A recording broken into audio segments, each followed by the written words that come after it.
Je suis professeur retraité récemment, et donc membre d'ATD Carmonde et aussi membre d'une paroisse, Saint-François-des-Eudons. Mais je vais en dire plus tout de suite. Je commence en vous disant d'abord d'où je parle, ATD Carmonde et puis mon engagement. Et puis ensuite, j'essaye de répondre à deux questions, puisqu'on a parlé de rejoindre les pauvres, les plus pauvres. Pour quelles raisons?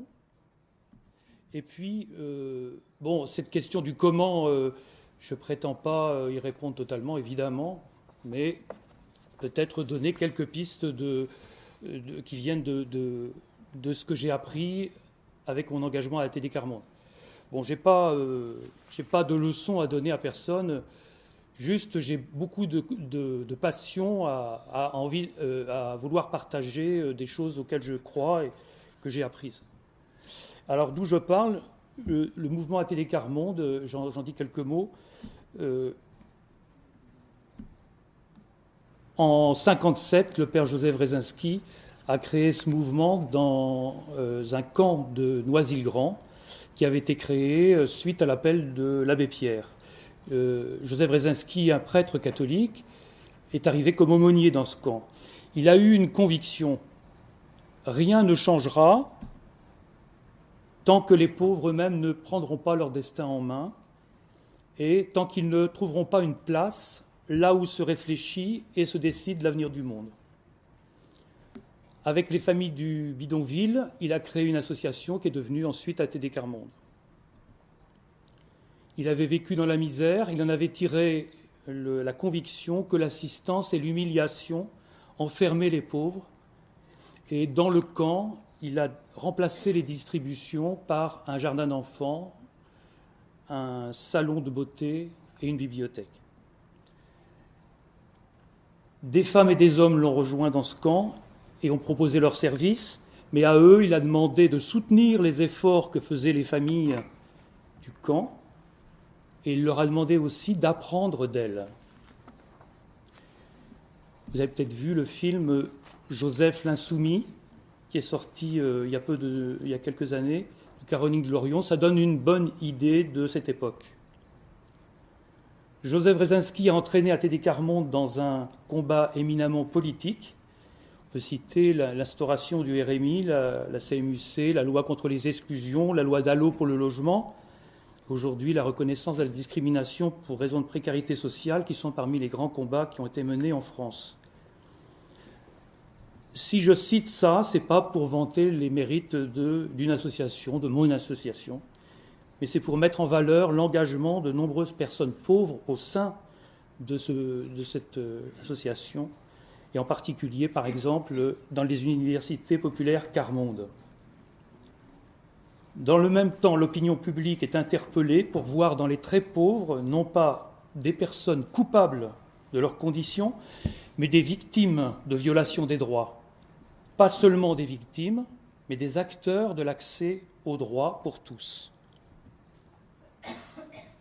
C'est le symbole de cette dalle qui est au Trocadéro, dont vous voyez le texte. C'est avec ces familles très pauvres que Madame Geneviève Antonios de Gaulle a reconnu les atteintes à la dignité qu'elle avait connues dans les camps.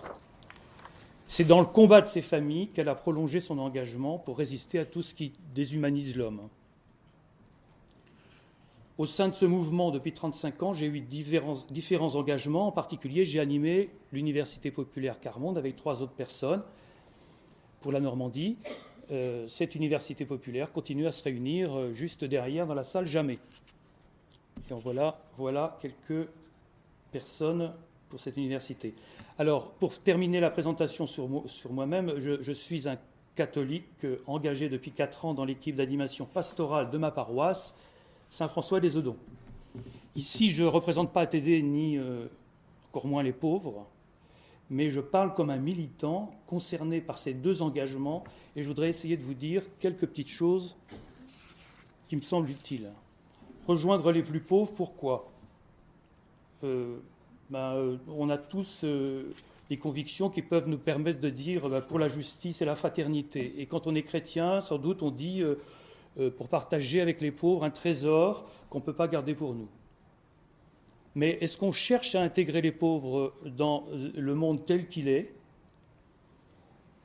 Et à ce moment-là, il faut former les exclus pour qu'ils changent et qu'ils s'adaptent. L'option d'ATD Quart-Monde est beaucoup plus radicale. Les hommes et les femmes qui ont vécu des humiliations profondes, qui ont été comptés pour rien, ont une vraie expérience de vie qui les rend attachés plus que nous encore au respect de tout homme.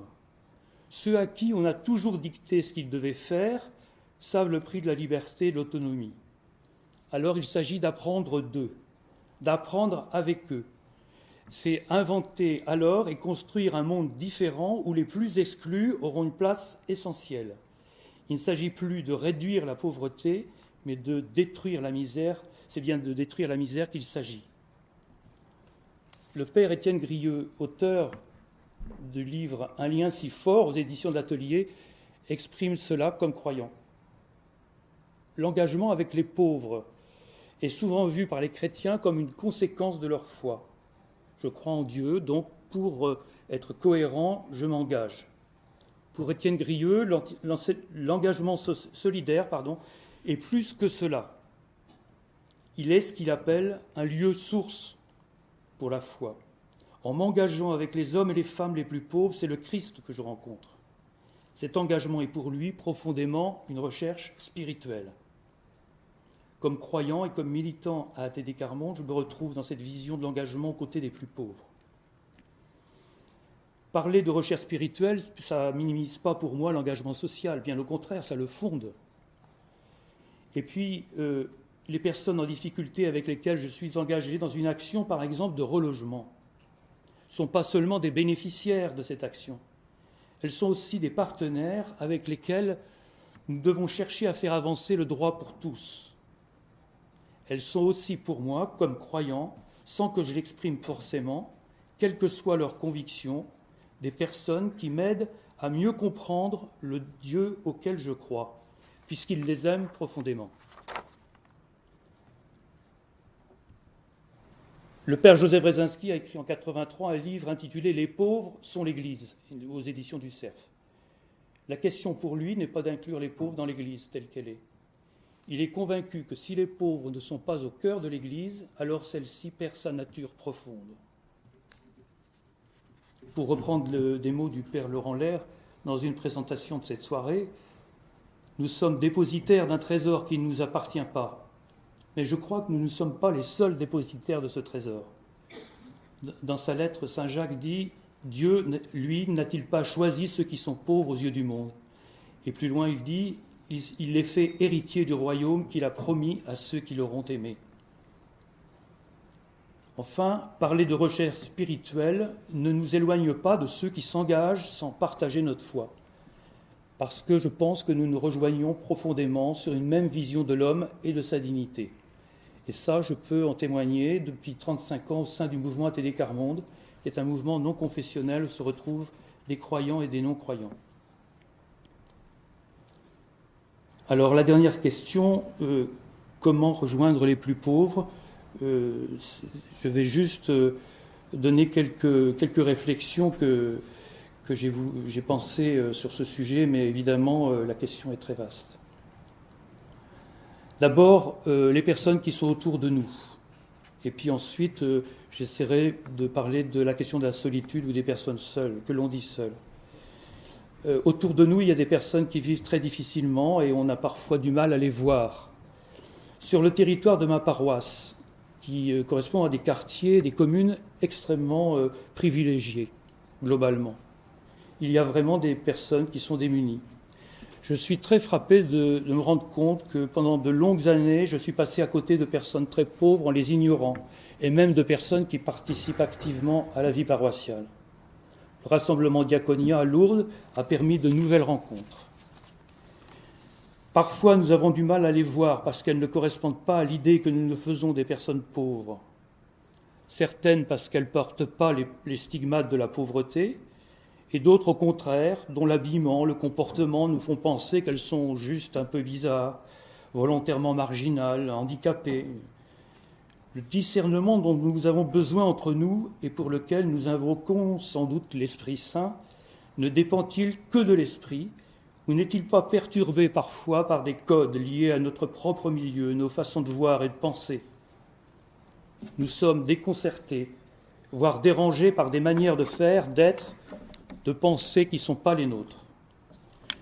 Une amie d'ATD Quart Monde, Marie-France Zimmer, membre de notre délégation nationale, a écrit ce mois-ci un éditorial titré « Les bons et les mauvais pauvres ».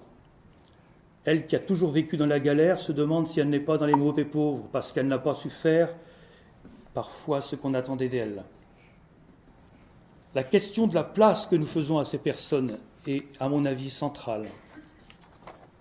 Notre objectif est-il d'intégrer des personnes en difficulté dans nos communautés sans rien changer de nos habitudes? Je dirais alors, par provocation, alors on n'a qu'à leur demander de faire la quête. Il n'y a rien de déshonorant à ça. Et puis on met en valeur entre nous l'attitude du serviteur. Mais est-on serviteur de la même façon lorsqu'on a une position reconnue dans la commune ou dans la paroisse, ou qu'on a toujours été considéré comme un moins que rien, qu'on a toujours fait les sales boulots? Et si je vais au bout de la provocation, quel rapport à l'argent a-t-on si on n'en a jamais eu?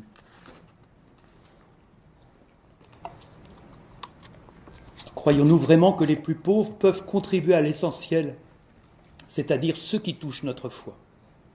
Pas malgré eux, sans qu'ils s'en aperçoivent, mais parce que nous cherchons à apprendre d'eux, à apprendre avec eux.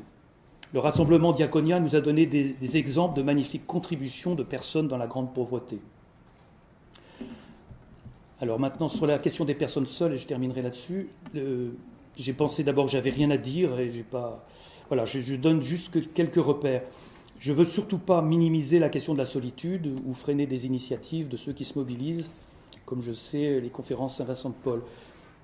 Simplement, il me semble qu'on a tendance à voir comme seules des personnes à la rue ou dans un logement, alors qu'elles ont souvent des liens familiaux, un entourage de quartier, des liens avec des professionnels.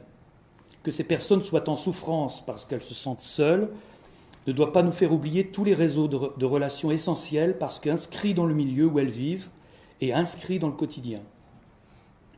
En voulant lutter contre la solitude, on peut agir en ignorant ces liens.